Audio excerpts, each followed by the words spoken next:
Travels helps me make money. I live in Portugal now, and before that I've been to 40 countries, 8 of them just last year. My trips are one of my main investments. I don't see them as expenses.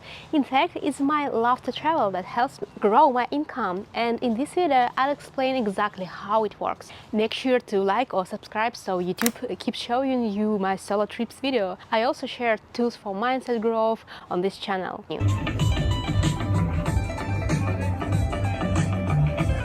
Let's start from the beginning. So I began traveling on my 14. My parents worked in the public sector. Like many in 19s, they were barely making ends meet and definitely couldn't afford vacations.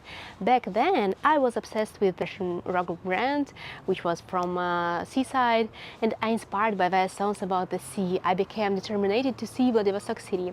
I lived in the Russian Far East, and even though I could technically get to Vladivostok by overnight train, my family still couldn't afford it. So I worked summer jobs to save up and make it happen myself. And that was just the beginning. My desire to be closer to Europe and to see the world by my own eyes pushed me to move to St. Petersburg. I worked there as a brand manager. Then I moved to Sochi when it was Sochi Olympic Games, lived by the sea. It was really nice. And about 8 years ago, I started working for my own and launched a branded agency. That's when I ran into a new kind of challenge. When you're your own boss, it turns out it's actually hard to push yourself to earn beyond your basic needs. Neither shopping nor paying off my mortgage early was enough to motivate me. I had just moved in my new apartment. Even setting it up and making it cozy didn't drive me so long. In the beginning, my income as an entrepreneur wasn't much different from my salary in a regular job, but I started noticing something. Every time I really wanted to travel somewhere, I'd magically come up with the creative ways to earn the money for it. When I was just getting started as a solopreneur, I discovered this hack. I'd buy a ticket to a city I really want to visit, Paris, London, New York, and boom, I had the ticket in hand, a burst of excitement, and a super clear reason to earn the money I needed for the rest of a trip. Because the ticket is not enough, it's just the beginning. I will need a place to stay, a food, museum visits, maybe a few things to buy. So let's go to work. And that's when your brain starts noticing the opportunities around and handing you ideas for how to make it happen. If you want to understand the science behind this, I highly recommend a book, The Answer. But you know, every time I travel, my parents ask me, "What? You've got extra money lying around?" It's hard for people with a fixed salary to understand that I don't have a steady paycheck coming at the end of a month.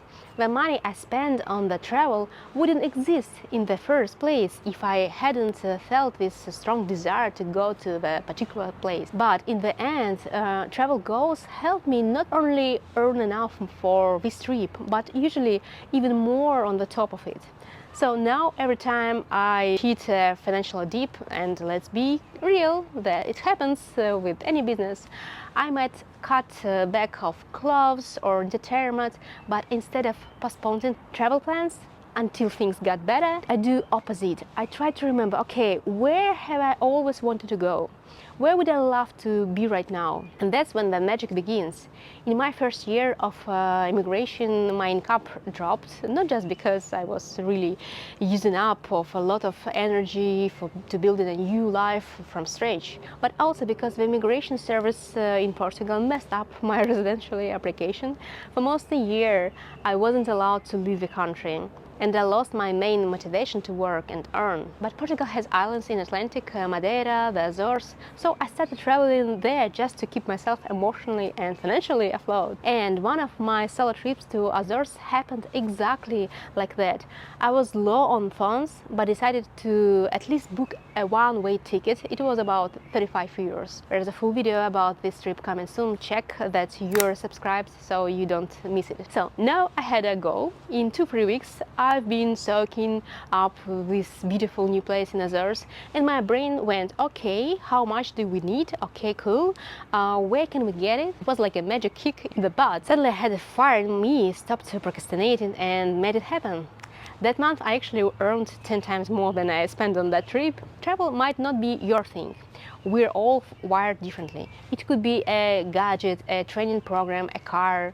The point is Find what sparks your life. Make a list of the things you really want, the stuff that makes your eyes light up. For me, my financial motivation comes from new experiences. I'm not into the whole influencer-driven luxury obsession, and not everyone will feel happier or more motivated because of a bag of luxury brand, and that's okay. Don't get sucked into others people's idea of success. Get to know yourself, notice what motivates you, and actually the best time to do that is during a solo trip. Somewhere new without other people's noise. One more thing, my trip leave me inspired and grateful, and that kind of energy makes work feel lighter and money easy to earn. Travel doesn't just expand my horizon, it sharpens my creative eye for marketing and branding too. I often share those insights here on this channel, so yeah, every trip makes me a better expert in my field. If you still have arguments for why travel isn't an investment, drop them in the comments. And thank you for watching. I will wait for your likes and comments. See you in new videos.